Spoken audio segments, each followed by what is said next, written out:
I just put them on every 2 to 3 days, don't even have to worry about it, and you're good to go. Can't really see it, but it's just here. That little dot right there. That's the patch. Hey guys, welcome back to my channel. My name is Christina. I'm a clinical nutritionist focusing on holistic health, plant-based nutrition, and deep tissue cleansing. So today we're going to talk about how I keep my immune system strong. Now, it's been a very popular topic in 2020, as you all know, but I'm going to share 8 things that I have done for over 12 years to keep my immune system strong and myself just happy and healthy. But let's get right into it. Number 1 is not living in fear. Now, this one might seem a little woo-woo, but everything is energy and the mind is so powerful. So we want to focus on happy, healthy, positive thoughts, and it really does work. Focusing on what you do want, what you want to create, how you want to feel is important. When you're scared and feel vulnerable or susceptible to getting sick, the chances of you creating that in your reality are much higher than if you're thinking thoughts along the lines of health and prosperity and all of the good things that we love. Number 2 is getting enough sleep. Going to bed early is really important for me. I really love getting up early, so in order for me to get enough rest, I have to go to sleep early. Now, this is something that has actually caused dating relationships for me to end because for some reason people don't like the fact that I like to go to bed early and wake up early. It actually affects them. So I'm not changing that anytime soon. It is really important to me, but no matter what your sleeping schedule is, it is important to let your body rest. When you rest, that's when your whole system repairs itself. Now, as a little side note, making sure the EMF electromagnetic frequencies in your sleeping environment are low is really important. I'm going to do a whole series on this because I just ordered 2 EMF meters and I'm going to be testing everything in my sleeping environment, especially because again, that's when your body's trying to rejuvenate and we are just swamped with EMFs all day. Not to be negative, but that is the reality, especially with this new technology rolling out. It's really important to make sure that your home environment, especially your sleeping environment, is as low in EMFs as possible. And just a couple quick little tips. Again, I'm going to come out with some videos very soon going over a lot of this stuff and showing you all the different testing that I'm doing around the home. Removing the smart meters, that's a whole other topic I'm going to post a video about, hopefully maybe tomorrow even, not on here, on Instagram. Check the description box below if you want to connect with me there. I do post a lot on my stories and everything. Couple tips for EMFs, because it does affect your sleep. If you're waking up feeling really tired and sluggish and like you didn't get good rest, chances are pretty high that you have a lot of radiation floating around in your room. A couple things you can do is do not sleep with your phone near you and not on. I've slept with my phone on airplane mode for many years. I would love to completely turn it off, and I do sometimes, but I use it as a clock to see what time I'm waking up and all that. But if you can turn off your phone completely and put it in a different room, that's the best thing to do. If you can't, at least put it in airplane mode if possible and keep it as far away as you can. That's just one well-known tip. Another one is to unplug all the electronics in your room. If you have a TV in your room, unplug it at night if you're not using it. Hopefully you're not using it while you're sleeping, but just unplug everything. If you're not using lamps, if you're not your phone charger, I would not recommend charging your phone overnight. Just charge it before you go to bed. Anything using electricity can and will affect your sleep. You just don't see this stuff. I'm very hypersensitive. I feel it, and I can't even hold my cell phone for longer than 15-20 seconds before it just starts pins and needles through my hand up my arm. Very hypersensitive to it, and I can feel nauseous and sick if I'm near a cell phone tower and stuff like that. So I've always been like that. And now more than ever, everything's wireless. Like, I try to not have anything wireless. I do have a couple speakers that are Bluetooth and I don't use them often at all, but Bluetooth and Wi-Fi and all that stuff in my car is always turned off. Anyway, I'm getting way into this. That's why I need to make a bunch of videos about it. So just to shorten that is try to limit the amount of exposure in that realm while you're sleeping. Number 3 is exercise. Everybody always talks about exercise because it's important, but Not because you need to burn calories per se, it's moving energy, moving the lymph. A great thing for that is rebounding. I have a jump sport rebounder and I love it. It doesn't even feel like a workout. It's fun, it moves the lymph, and it does tone the body. Since this whole quarantine, I've been rebounding, going on long walks once or twice a day. I stretch twice a day. That's something I've always done. I do yoga classes online. I was never really big into online classes, but I've just gotten used to it. So I do yoga maybe 3 times a week online, and then I do my boxing online twice a week, which is interesting. I never thought I would do boxing on a Zoom call, but we're working with what we got here. So do something that you love and that's fun for you. And always remember to stretch. Stretching is good. I do push-ups and planks and light weights and stuff too, but everything I do, I actually enjoy. Find something that you love if you haven't already.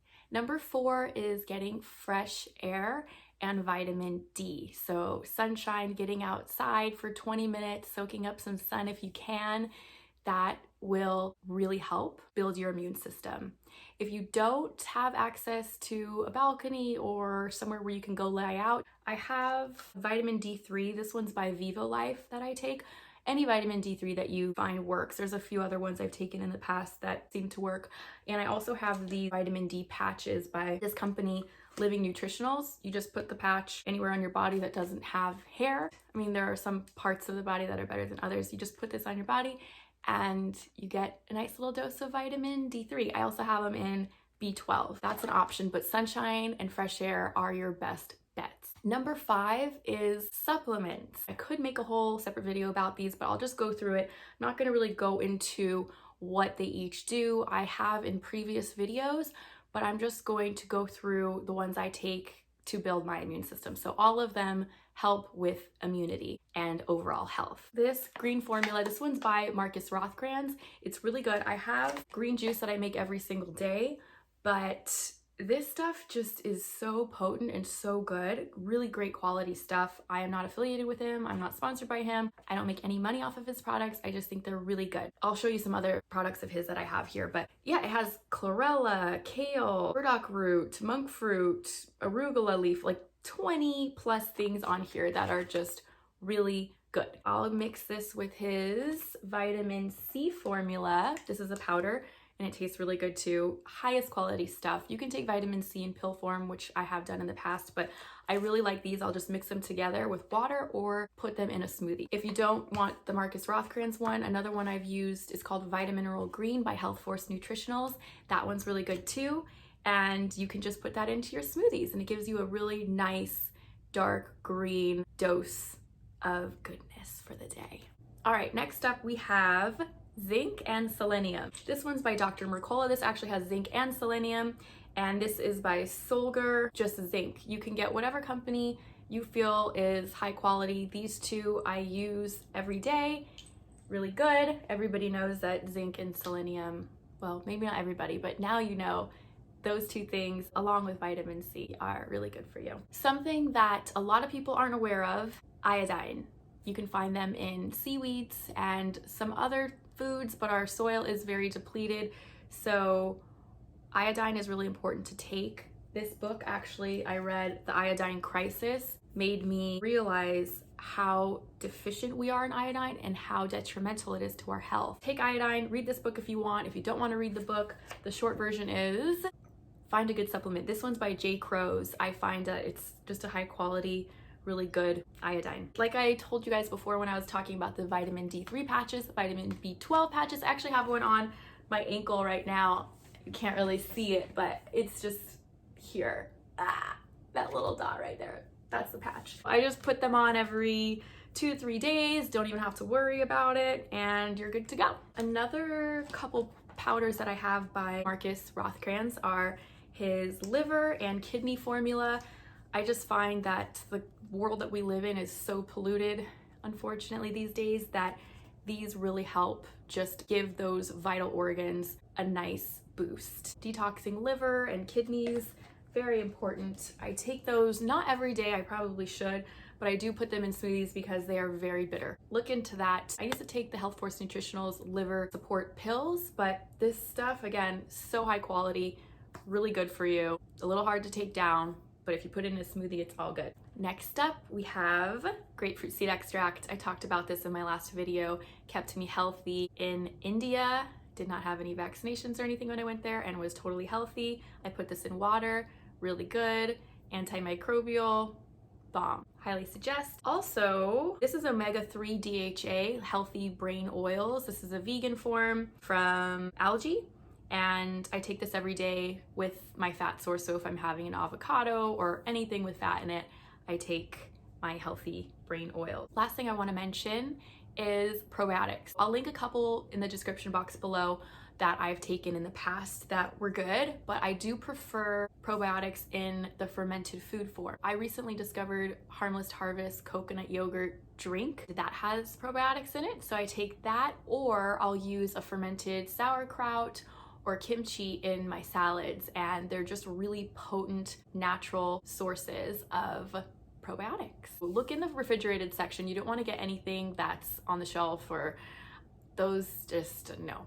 I don't find that they're really alive and powerful and that they work. So check the refrigerated section of your health food store, get a kimchi or sauerkraut if you don't like that. Check out the Harmless Harvest or any other kind of coconut yogurt with probiotics in it. Or you can make your own if you're into that. I wish I had the time. I just haven't set aside the time to do that. Last but not least, black seed oil. I've talked about this a few times before. It's a major anti-inflammatory. It's kind of like apple cider vinegar, how it has so many healing properties. This does too. Look it up, try it. It's hard to take down, but it's worth it. You just take a teaspoon in the morning and call it a day. Okay, so we're done with the supplements for now. Number 6 is drinking lots of healthy fluids. We'll start with water. Everybody tells you to drink water because it's true, but you want clean, filtered water. That's really important. You don't want to be drinking out of plastics if possible. There's a lot of environmental estrogens which cause long-term damage. Drink filtered water. I love my Berkey. I made a video, it was probably 2 or 3 years ago now, and I still use it every single day. I love my Berkey. I mean, there's all different kinds of filters out there, but that's my favorite. I have friends who I really trust that love the Mega Home Distiller.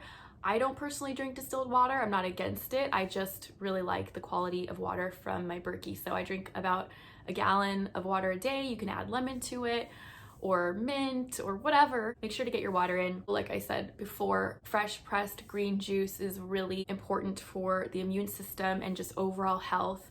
That is the one thing I did 12 or 13 years ago. That was the biggest change for me in my health. I have traveled the world nonstop for the past decade, and I think if it wasn't for consistent fresh vegetable juicing that I've done, I wouldn't be so healthy and strong and happy. Buy a juicer. Just start with a really simple juice. Maybe I'll start posting some recipes. There's tons already online, or you can really just put in any green veggies, celery, kale, cucumber, spinach with lemon, and if you're not used to that hardcore of green, throw in a little bit of pineapple or some green apple or just regular apple. It will taste good. Just don't put any weird stuff. Like some people put in or try to juice bananas. Don't do that. That's good for smoothies. Bananas and spinach are a great combo when it comes to smoothies. You can throw in some vegan, hopefully protein powder in there, but don't juice bananas. So there are a few things you can do wrong with juicing, but not many.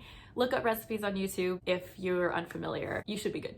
Last, I do want to mention that I'm still drinking the matcha instead of coffee 99.9% of the time. This is the one I like. It's Tenzo brand, but you can get really any. I've gotten one called Love Matcha, I believe, on Amazon before. Just make sure that there's no milk powder in it. A lot of them, for some reason, have milk powder in it. This one obviously does not, and it tastes really good. Milk powder is not necessary. If you're at a coffee shop and you're getting matcha, before you order it, ask them to look at the ingredients to see if there's milk powder in it, if you're vegan. That, I feel, has helped me to keep my immune system strong because coffee is unfortunately dehydrating. Tastes really good, but it's dehydrating. At least the matcha has a lot of antioxidants in it, and it does give me energy, but I do not crash. I don't feel terrible later. It's just a win-win for me. Number 7 is no smoking anything, no or minimal drinking. Now this one might not be so fun, especially while you're in quarantine, but I promise you it will do your health so good. Smoking anything, not good for the lungs, especially in 2020 with all this stuff going on. You want your lungs to be strong. Whether you're smoking cigarettes or smoking cannabis, whatever you're doing, just remember that it leaves a residue in your lungs and causes problems down the road. If you can stop smoking, highly recommend doing that, or at least trying. And drinking, alcohol is a poison, sometimes in moderation if you can handle that. It's not terrible, but it's not healthy. Me personally, I'll have hard kombucha. It's just raw, organic, and it does have probiotics in it. Kombucha, but it has a higher percentage of alcohol. If I really want something, I'll drink that. Or a glass of wine here and there with my mom. I don't drink much, but I mean, I've gone through periods in my life where I didn't drink for a year plus. Wasn't a big deal. Alcohol's not a big deal to me. It's just nice once in a while, but I do know deep down that it's definitely not beneficial to my health. So if you're trying to build your immune system, lay off the booze. Last but not least is number 8. These are just a few foods that can help build your immune system. I'm gonna read from my notes here just so I don't forget anything. So we have raw garlic, ginger, mushrooms, bell peppers, cinnamon, kale, blueberries, chia seeds, matcha, which we went over already, and lemon. Really good for the liver as well. So those are just a few things that can help build the immune system, but obviously what you're not putting in your body is almost just as important, if not more important, than what you are putting in your body. So if you're putting all these supplements in your body, but you're not leaving out the drugs, the alcohol, the fast foods, fried foods, all the stuff that clogs your body, the supplements aren't really going to do much. They're not going to be able to absorb into your body. You have to have more of a clear vessel for that stuff to be absorbed properly, the good stuff. That's just some tips from me. I hope you guys found this helpful. Again, stay tuned for the EMF videos. I'm so excited. I just had one of the smart meters removed today and another one's gonna be removed tomorrow because gas and electric both use smart meters. Stay tuned for that if you're interested. If you have any questions, leave them down below. I will link my social media down there along with everything that I mentioned. And I look forward to seeing you guys in the next one. And I hope you have a really good day. Stay healthy and positive and happy. Love you.